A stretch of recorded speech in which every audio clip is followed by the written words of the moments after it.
Hey, it's Sol with another video, and folks, this is it. The theories are over, the results are in, the truth is out. Today we're covering the Warbringers Sylvanas video, which happens to be the cutscene that takes place at the conclusion of the War of Thorns storyline, so consider this video to be that level of spoiler.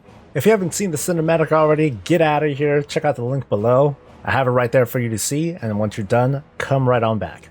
I did a live reaction and I'm going to include that in a link below. This is going to be an offline reaction where, to be honest, my thoughts are still pretty fresh on the matter. But I'm going to be doing the usual play-by-play of all the things that are happening throughout this cinematic, so strap in and prepare your tears. I still find it really cool that these shots that we saw way back in November were actually part of the cinematic that we're going to see today. We have Sylvanas, Saurfang, and Nathanos over there. And the elf over there with the arrows in her back has been identified as Captain Delarin Summermoon, who unfortunately is kind of a nobody.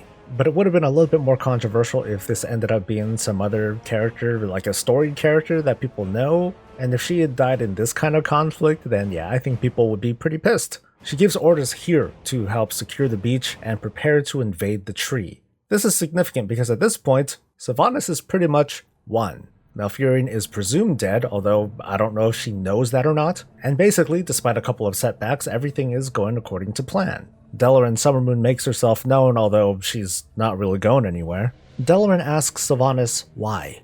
Why take the tree when there's only innocent people there? And from the beginning of this War of Thorns questline, we learn that Sylvanas wants to capture the tree, partially to cut off the flow of Azeroth that's going from Kalimdor over to Stormwind, but to also hold the city hostage. Part of a multi-pronged approach to basically demoralize the Alliance into defeat. Sylvanas says that this is war. Delarin says no, that this is hatred. Delarin reminds Sylvanas that she was once a defender of her people.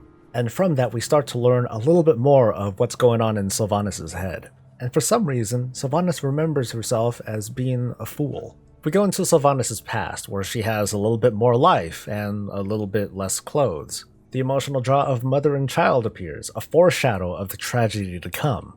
You know, despite the obvious strategic disadvantage that Sylvanas is in, this scene just looks really cool. Sylvanas comes face to face with Arthas, the Death Knight. It's being dramatized here, but at this point Sylvanas is out of options, with too few defenders, too little time, and she's literally watching the last hope of Silvermoon fading away.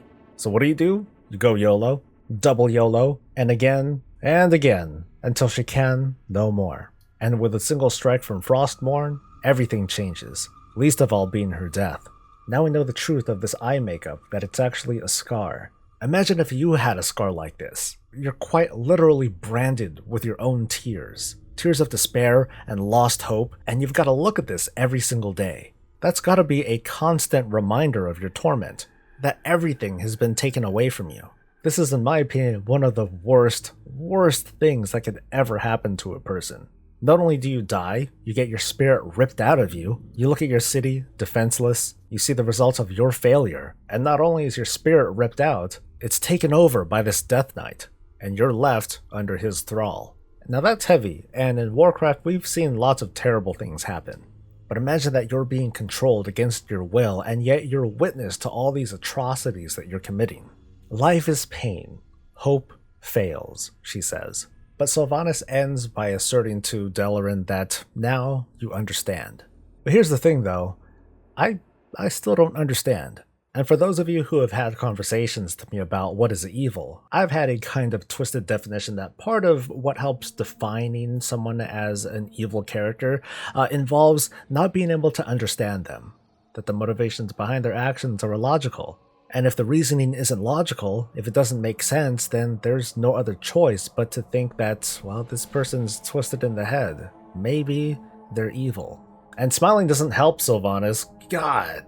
The only thread that holds this together is the idea that Sylvanas is trying to demoralize the Alliance utterly. Killing Malfurion and a bunch of Night Elves and taking over Darnassus is a great way to do it. Delarin asserts that her tears, her grieving, is for Sylvanas, which doesn't make her happy one bit. The last thing Sylvanas wants to feel, I think, is pity. Delarin says that Sylvanas has made life her enemy, but that Sylvanas can't win, because even if you do kill Malfurion and a bunch of Night Elves and take over the city, that the Kaldorei won't lose hope. So it's at this point where maybe Sylvanas is rethinking her plan. Maybe this approach of demoralizing the Night Elves despite everything that she's capable of doing isn't going to work. During my live reaction of the cinematic, I said that I didn't understand why Sylvanas started to rethink her plans, because up to this point everything was going to plan.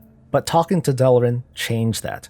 The way I'm seeing this, Delaran convinced Sylvanas that her plan's not going to work. The Kaldrai are going to resist, tooth and claw.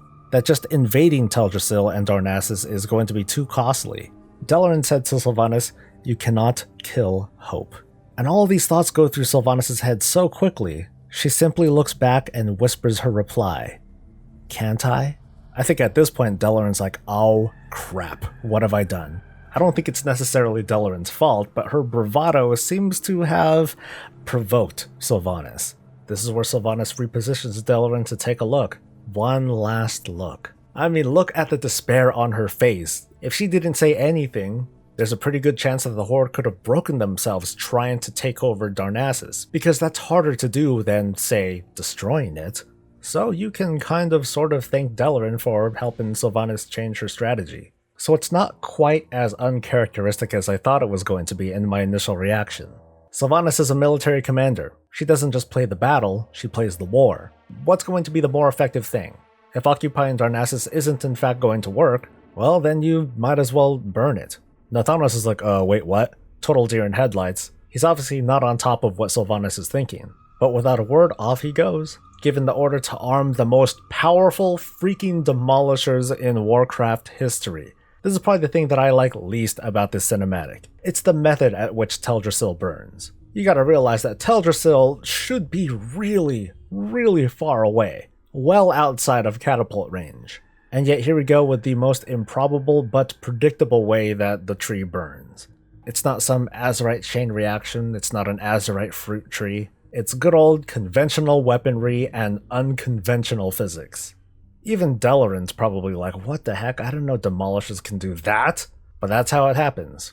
Sylvanas did it, which was pretty expected, but with super demolishers, which was not entirely expected. So in the end, speaking as a Horde cuck, my feelings, to be honest, haven't quite changed at all. My knee-jerk reaction was, yes, oh yeah, absolutely, Sylvanas is acting totally irrational, she's, gone this evil route, but instead I'm gonna walk that back. There's obviously no doubt in my mind that Sylvanas is the instigator, the initial antagonist in this battle for Azeroth. This is all her fault. But after the cinematic and in the in-game text, Sylvanas is right. She didn't intend for this to happen.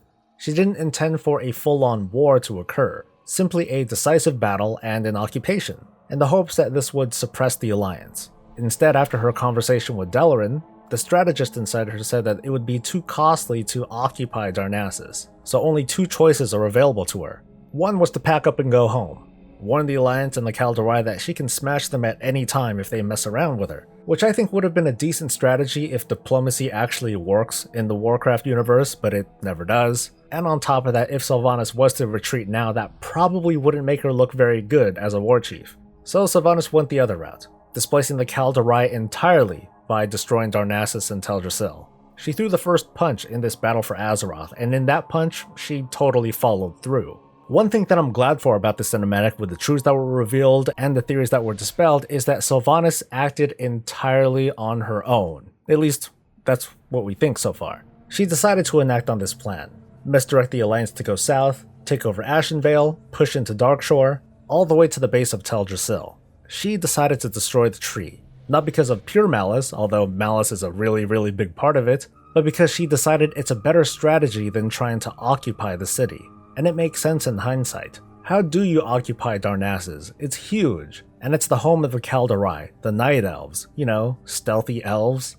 So Sylvanas went with the best thing that she can think of, and now she's gonna get what's coming to her, and I'm eager to play through that next week. As for the whole thing about the enemy of life, and how that possibly extends to being the enemy of both the light and the void, that's not something I'm ready to confront yet. I think we'll cross that bridge when we get to it. Because as we've seen with this 8 months of speculation and wondering and all these theories, there's a lot to guess, there's a lot to be wrong about, and only a few things to react to.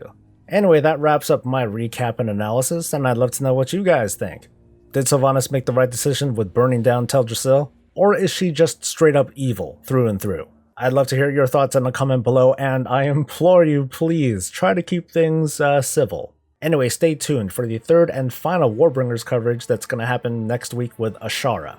And if you haven't already, please subscribe for more of this and all things Warcraft, and of course, like the video. I'll see you next time. Until then, stay safe, stay happy, and stay breezy.